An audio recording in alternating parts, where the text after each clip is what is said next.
Se você estudar um pouco a história da cultura das nações europeias, e digo as nações europeias porque são as que eu conheço melhor, você verá que a alta cultura dessas nações é feita inteiramente por pessoas que tiveram aquilo que nós podemos chamar experiências radicais ou experiências abissais. São pessoas que conheceram a vida nos seus aspectos mais extremos. Quer dizer, a morte, a confrontação com o céu e o inferno, todo o problema do destino humano post-mortem, a fraqueza, a fragilidade, a total impotência do ser humano perante o destino, que experimentaram isso com muita profundidade e muita intensidade. Você não vai encontrar uma única grande cultura que tenha sido feita com experiências superficiais ou imitativas. Ao contrário, quer dizer, é justamente essa originalidade, ou originariedade, tá certo? Ou autenticidade das experiências que são registradas em obras como, por exemplo, a Divina Comédia, as peças de Shakespeare, as obras de Goethe e assim por diante, você verá que o material que você tem ali é a experiência humana tomada no seu sentido mais extremo, mais radical, mais perigoso e mais atemorizante sempre. Num país onde a literatura não é capaz de registrar essas experiências, tá certo? Provavelmente até o registro de experiências mais superficiais será falsificado. Nós temos, é claro que nós temos algumas obras, pelo menos até os anos 50, elas apareciam com uma certa regularidade, onde você via em versão imaginativa algumas experiências fundamentais do povo brasileiro. Existe um romance que eu gosto muito, do Zé Lins Orrego, que se chama Cangaceiros, no qual existe uma guerra entre uns coronéis do sertão e um grupo de cangaceiros, e os pobrezinhos, os camponeses que estão no meio, não estão entendendo absolutamente nada, levam pancada sem saber de onde vem, e vivem numa espécie de estado de terror perpétuo. E tem um casalzinho novo, que é um deles que são os personagens principais. Eles acabam se salvando porque aparece ali um cantador de feira, que é um velho cego, tá certo? E o velho cego, ele vai de cidade em cidade, ele pergunta a vida das pessoas e ele faz músicas, então, contando a vida dos personagens. Então ele tem na cabeça toda a história da região. Ele sabe tudo o que está se passando. Né? E, portanto, o velho sabe para onde levá-los, para onde eles tenham segurança. Então termina no fim, aquele casalzinho se salva porque o velho os conduz a um lugar onde eles não correm mais risco. Então esse aí o que é? Esse é a epopeia da memória no princípio da civilização. Quer dizer, é a capacidade de você armazenar a experiência e você condensá-la, vamos dizer, em imagens cada vez mais abrangentes, que dá justamente a este cego uma compreensão maior da situação do que aquela que tem, né, as vítimas da situação.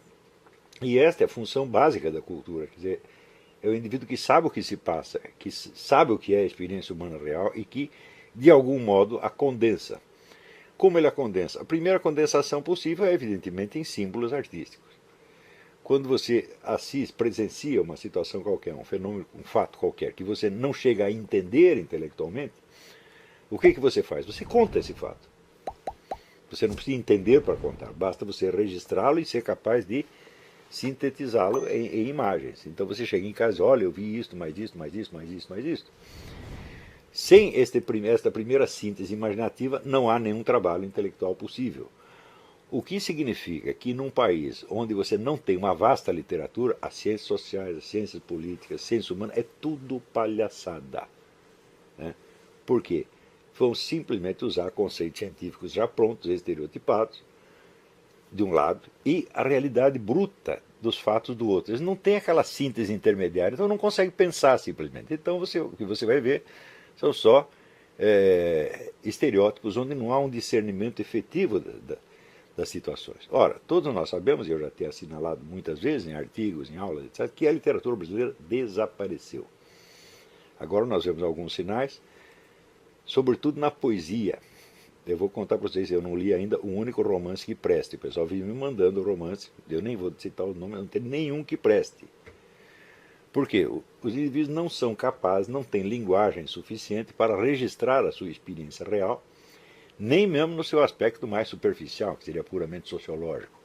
Quanto mais experiências mais profundas. Então o que que faz? Começa a conceber grandes ficções intergalácticas, personagens extraplanetários, ficção científica, etc, etc. Isso é um sinal de impotência. Então, você vê que a ficção científica ela só funciona quando ela é produzida, primeiro, por pessoas para as quais a ciência é uma experiência cotidiana. Os grandes escritores de ficção científica, todos eles são pessoas próximas de uma profissão científica, então é aquilo que fala a imaginação deles. Então é como dizer, uma ficção científica sem cultura científica é um negócio totalmente artificial, porque o indivíduo está falando de experiências que ele não teve nem poderia ter. Se ele não teve as experiências, de onde que ele tirou o material? Só pode ser cópia. E cópia mal feita, feita com coxa de retalho, que ele tirou um pouco de um filme, um pouco de um programa de TV, um pouco de um livro, etc, etc, e compôs aquela porcaria. Então é tudo de segunda mão. Ora, a experiência poética propriamente dita, ela é mais elementar e ela não depende de uma experiência tão abrangente, depende apenas de uma experiência interior profunda. Então ela não implica nenhuma compreensão, vamos dizer, mais abrangente da sociedade, da cultura, etc, etc. O indivíduo vai na sua experiência interior, trabalha a linguagem daquilo e exprime. É por isso que a gente vê este ainda modesto revigoramento da literatura aparecer sob a forma da poesia e não das obras de ficção. Nas obras de ficção, a única coisa notável que eu tenho lido, mas que eu já li há muitos anos atrás, são os contos do Yuri Vieira, que são contos humorísticos, absolutamente meio humorísticos, meio fantásticos, mas sempre centrados na experiência real brasileira. Tá certo? Então, vamos dizer, o Yuri ele não é nem um homem da grande fase da literatura brasileira e nem uma estreia promissora. Ele é um intermediário, ele é alguém que, de certo modo, ele é um sobrevivente. Ele conseguiu continuar escrevendo coisas muito interessantes no extremo da decadência em torno. Ele ainda continuava no canto dele produzindo as coisinhas. Talvez haja outros escritores assim que também tenham sobrevivido, tá certo? Mas nós não os conhecemos, eles não têm. Aliás, o Yuri, eu nem sei se ele tem algum livro publicado. Eu conheço os contos dele porque ele me enviava, tá certo? E eu sempre tenho um conto absolutamente maravilhoso que eu acho O Homem do Minhocão, que é um guerrilheiro que se esconde embaixo do minhocão durante 30 anos, pensando que ainda está sendo perseguido pela ditadura. O negócio já acabou há muito tempo. Se vocês querem saber, isso realmente aconteceu. Não nesses termos e não nos termos cômicos. Mas tem um conhecido meu que ficou escondido muito tempo depois de ter acabado a ditadura. Não foi no minhocão, mas aconteceu isso realmente. Né? E não é um caso para rir, absolutamente. Então, As Bacantes da Boca do Lixo dele. As Bacantes da Boca do Lixo é outro conto maravilhoso. Tem muita coisa boa. Mas é um caso isolado e completamente atípico. De modo geral, a literatura de ficção acabou. E os romances que tem me enviado são muito presunçosos e bobos, no fim das contas. Se você me enviou algum, é de você mesmo que eu estou falando. Não tem um que preste. Né? Mas na poesia nós temos, por exemplo, esse Érico Nogueira e o Adrilles Jorge. Eles têm produzido coisas de altíssima qualidade, altíssima mesmo. Quer dizer, são poetas de verdade, eles não estão brincando. Né? E no caso do Érico Nogueira, ele tem um livro, um estudo sobre poesia grega, que mostra, vamos dizer, a profundidade do trabalho que é necessário para fazer um grande poeta. Um grande poeta não sai assim, sem mais nem menos. Você tem que trabalhar muito, você tem que conhecer a linguagem profundamente, e você tem que conhecer a tradição poética, que ele conhece perfeitamente. O Adrilles, eu não sei qual é a medida da cultura literária dele, mas pela produção a gente vê que ele sabe o que está fazendo, ele sabe com que ele está dialogando. Mas, quer dizer, como se faz um grande poeta? Se faz como se fez o Bruno Tolentino. O Bruno sabia de cor a poesia de uns 4 ou 5 países. Você falava de Baudelaire para ele recitava 5 sonetos de Baudelaire. Falava do John Butler Yeats, William Butler Yeats, ele recitava também, e assim por diante. Né? Então, foi absorvendo a cultura poética que ele se transformou no que ele era. Então, fazer um grande poeta é um trabalho enorme. Tá certo? Então, mas nós já começamos a ver esses frutos. Para surgir um renascimento desse na literatura de ficção, é preciso algo mais. É preciso alguém que tenha todo esse treinamento, ou seja, que conheça, que tenha lido romances e contos de 1000 autores, sei lá, que absorva a técnica de cada um, o vocabulário de cada um, que conheça a língua portuguesa na sua funcionalidade. Quando eu conhecer a língua, significa o seguinte: um escritor ele tem que prestar atenção em cada palavra. Prestar atenção dela no sentido semântico, no sentido psicológico e no sentido de comunicação. Ele não souber pesar cada palavra, qual é o valor semântico dela, como é que ela vai atingir o seu ouvinte, o leitor, ou seja, que impressão ela vai dar neste ambiente sociológico, no outro. Tudo isso tem que ser calculado, cada palavra. Eu recomendo muito o estudo das obras de Flaubert, das obras da vida de Flaubert, que foi o indivíduo que talvez no século XIX mais desenvolveu esta arte de pesar cada palavra antes de escrevê-la.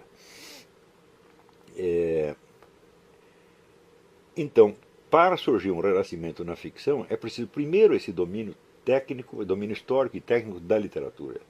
E domínio da linguagem neste sentido. O pessoal pensa em domínio da linguagem, só estudar gramática. Fala, mas estudar gramática é uma coisa que você tem que fazer aos 10 anos de idade, 10, 12 anos de idade. Quer dizer, quando chega aos 13, você tem que dominar a gramática. Entendeu? Ou seja, você tem que escrever sem erro. E escrever sem erro não fará de você um escritor. Fará de você um correspondente de uma empresa, vai fazer correspondência comercial, fará de você talvez até um jornalista, mas não fará de você um escritor. O escritor é o indivíduo para o qual, na linguagem, cada palavra tem uma função específica que vai para além do seu significado dicionarizado. O escritor ele joga com nuances que não estão nem poderiam estar dicionarizadas, porque não há tempo, porque isso, vamos dizer, essas nuances variam conforme o meio, conforme a época, etc. E além dessas duas condições, ele tem que ter uma outra, ele tem que conhecer as pessoas das quais ele vai escrever, ou seja, ele tem que conhecer a sociedade onde ele está. E conhecê-la no seu sentido mais profundo. Não digo que o indivíduo tenha que ele, pessoalmente, passar por certas experiências radicais. Né? Por exemplo, digamos, a experiência de uma depressão profunda, a experiência de ter participado de uma guerrilha, a experiência de fazer parte de uma quadrilha de ladrões, tá certo? A experiência vamos dizer, da perdição, da anarquia sexual, das drogas, etc. Às vezes, algumas pessoas têm que mergulhar profundamente nisto e ter também a experiência oposta, quer dizer, a experiência da devoção, da ascese, da santidade, etc. Então você tem que esticar desde o inferno até o céu. No fim das contas, todo escritor de verdade ele faz o trajeto inteiro da Divina Comédia. E ler a Divina Comédia é fazer exatamente isso, é você ir desde o fundo do inferno até o último céu. Então, muitos escritores, eles passam por experiências radicais no sentido degradante, destrutivo, e às vezes não conseguem sair delas, mas conseguem pelo menos expressar verbalmente o que já é uma vitória. Se o indivíduo conseguiu condensar a sua experiência num símbolo verbal, ele já não é escravo dela, de algum modo. Se ele viver mais um pouco, ele acaba se libertando pessoalmente. Mas se ele não conseguiu se libertar pessoalmente, pelo menos se liberta literariamente, o que já é um passo. Né? Se ele conseguir descer imaginativamente daí. Sim, também tem o caso do indivíduo que, por ter uma imaginação extraordinária, ele não precisa passar pessoalmente por experiência nenhuma, como o próprio Dante. Né? Dante, ele assinala que ele está ali no inferno como observador. Né? Ele não está sofrendo as penas do inferno, ele é levado pelo seu mestre, Virgílio, para olhar, né? Olha o que está acontecendo lá.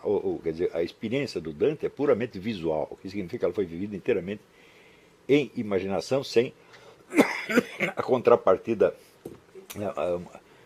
muscular, epidérmica, etc, etc. Ou seja, sem o sofrimento. É um sofrimento intelectual, um sofrimento cognitivo imenso. Na verdade, se ele tivesse que passar por essa experiência fisicamente, ele não aguentaria, evidentemente. Então, vamos dizer, o poder da imaginação do Dante e a sua abertura aos extremos da experiência humana lhe permite vivenciar toda esta imensidão de sofrimento como um sofrimento cognitivo, como um sofrimento intelectual, sem ele ter que passar pessoalmente por isto. Mas nem todos somos Dante. Não é isto? Então, na maior parte dos casos, o círculo de experiência do indivíduo, quando ele ultrapassa um pouco a esfera da banalidade cotidiana, ele vai para baixo, não para cima. Não é isso? E isso significa que esta criação de um artista narrativo, ela tem uma estrutura semelhante às das iniciações, onde você tem uma preliminar descida aos infernos, como Dante teve, e depois você sobe. Então, da descida aos infernos você jamais escapa. Tá certo? Se você é um sujeito santo, então você vai vivenciar a descida aos infernos através do pecado alheio, que você vai aguentar em quantidades monstruosas. Não é isso? Então, você vê, por exemplo, o caso do meu amigo, né? Não vou dar um nome, acho que não devo dar um nome, que está envolvido há 40 anos numa luta anti-aborto. Né? O número de casos de aborto que ele já viu, o número de crianças mortas por nada que ele já viu, o número de mães desesperadas, eu não sei como ele aguenta tudo isso aí.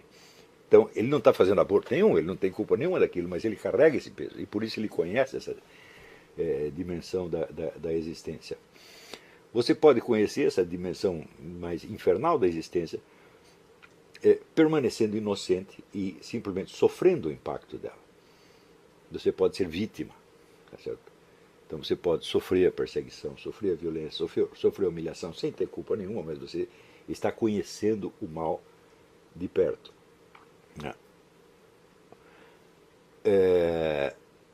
Agora, existem várias maneiras de você participar dessa experiência. Se você, ao se considerar uma vítima, você se isola cognitivamente daqueles que estão lhe fazendo o mal, você não vai aprender absolutamente nada. Então, aí é que a igreja recomenda que você ore por quem lhe faz o mal, e você queira bem quem lhe faz o mal, senão você não vai aprender coisíssima alguma com isso. Quer dizer, quando lhe fazem o mal, a primeira coisa que você tem que entender é que você poderia fazer a mesma coisa, e que é por uma sorte que você não está fazendo, que você está, em vez disso, você está padecendo inocentemente. Mas, sem essa identificação com quem lhe faz o mal, você não vai aprender coisíssima nenhuma. Quer dizer, você vai ter que carregar os seus pecados e mais os dele. Isso aí é uma forma de você se aprofundar na experiência sem você se sujar pessoalmente. Isso é muito difícil de acontecer e, em geral, o mergulho na experiência mais profunda é acompanhado de... Ele toma a forma de um mergulho no mal, no pecado, na perdição, etc, etc, etc. Como aconteceu com inumeráveis escritores, você lê aí a vida de Baudelaire, de Rimbaud, do próprio Dostoiévski, com o seu vício do jogo, essa coisa toda. E depois o indivíduo trabalha isto imaginativamente e se consegue dar uma forma verbal, literária, ele, de certo modo, ele já está livre daquele mal. Ele se livrou, pelo menos imaginativamente, o que é uma condição para ele se livrar na esfera real. Mas, às vezes, não dá tempo. Né? Quer dizer, um indivíduo, como, por exemplo, o caso desse Hubert Selby, que é um escritor maravilhoso, que escreveu o livro The Demon, que eu já recomendei tantas vezes aqui. O Selby era um drogado, um marginal, um sujeito completamente perdido. Quando você olha a foto dele, o sujeito parece que pesa 20 quilos, ele está praticamente destruído. E ele, no entanto, ele conseguiu força para sair daquilo e escrever esses romances absolutamente incríveis. Né? Então, claro que a maioria que entrou nesse buraco não saiu de lá para escrever coisíssima nenhuma, não escreveu nem um bilhetinho de namorada, morreu por lá mesmo. Né? Mas, seja a experiência vivenciada fisicamente, seja imaginativamente, sem esse mergulho nos aspectos mais radicais e terríveis da experiência humana, não há conhecimento do ser humano, da alma humana. Tá certo? Então, este, vamos dizer, talvez a maior deficiência da literatura brasileira no tempo em que ela era boa. Isso quer dizer que, em geral, a experiência retratada na literatura brasileira é uma experiência banal. Né? O meu amigo Jerônimo Moscardo, que foi ministro da Cultura do Itamar, ele dizia que, né, os temas da literatura brasileira é assim: ele usou minha escova de dente, ele roubou minha cueca. Né? Esses eram os assuntos.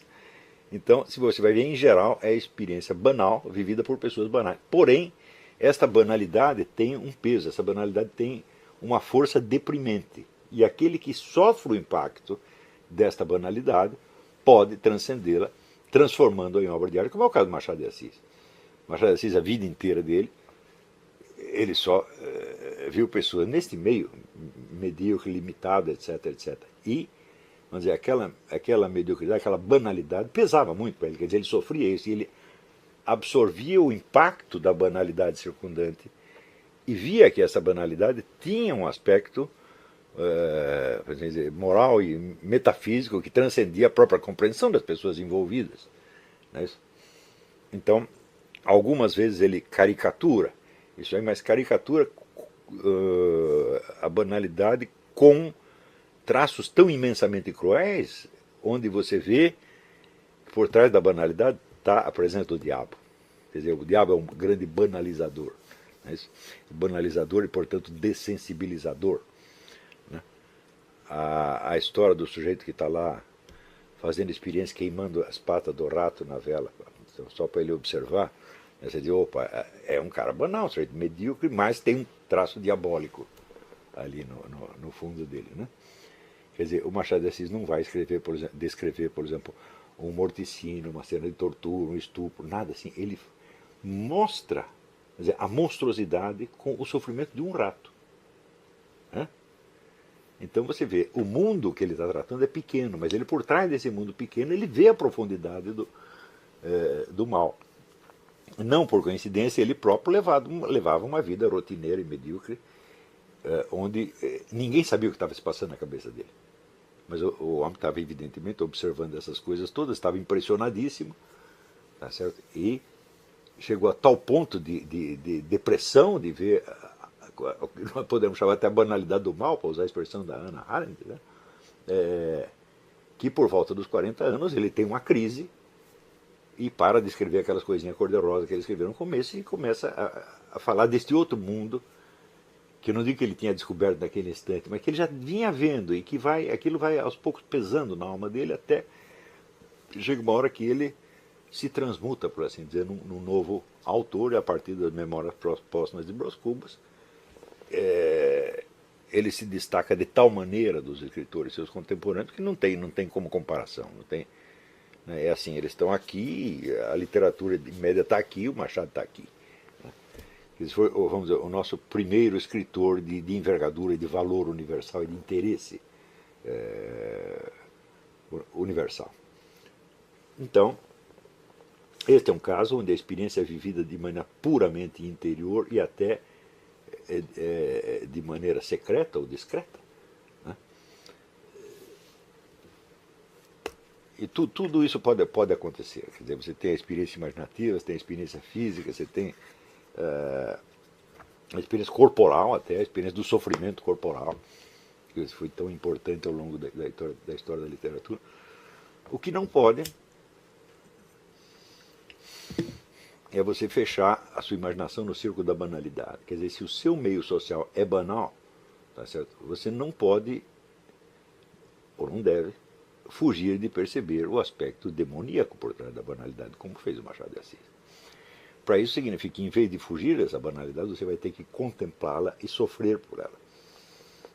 Então, as pessoas que se queixam de viver eu vivo num ambiente medíocre, opressivo, etc, etc, eu digo, olha, aí está a sua fortuna, aí está o seu material, meu filho. Né?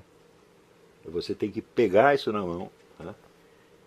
aceitar que isso existe, aceitar que isto é a sua condição e explorar isso até as suas últimas consequências, né?